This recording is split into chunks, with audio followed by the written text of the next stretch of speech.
African Folklore, How Zebra Got Their Stripes. The creator originally made all the animals the same.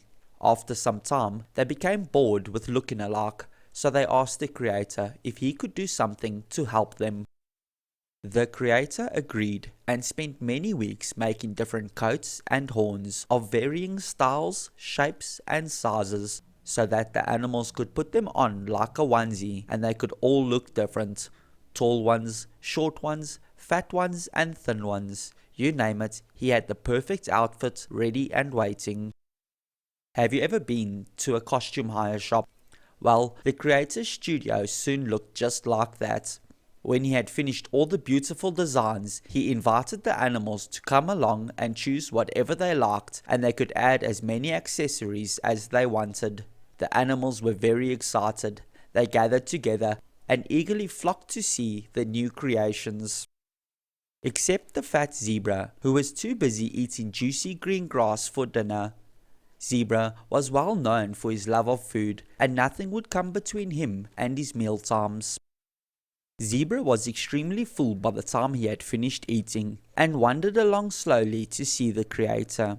It was late, and he passed many of the other animals on their way back home. They looked amazing, and he was filled with wonder and astonishment at how remarkably different they looked now. Elephant loved to play in mud, trying to make himself look like a shadow. He had chosen a huge plain grain coat that weighed 900 kilograms, which is the same as 2,000 pounds, and he chose a magnificent pair of ivory tusks to go with it. Lion loved the color of dry winter grass, but he couldn't decide if he wanted long or short fur. In the end, he decided to have both. Short fur covered his body, and a thick, handsome mane hung around his neck. Rhino, being a bit short-sighted, had chosen a coat that was a bit too big for him, so it looked baggy, and the two horns he had picked out were different sizes. Zebra quickened his pace with anticipation. In his mind, he began to imagine what color coat and which style of horns he would like to have for himself. Perhaps he should be green, like the delicious grass he loved to eat. When he eventually arrived at the creator, he was disappointed to find that there were only 2 items left on the rail.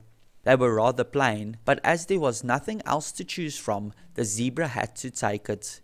He looked everywhere for accessories or horns, but to his dismay, there were none left. To this day, zebras are still wearing their black and white coats. You will very rarely see a thin zebra because they are still always hungry and eating.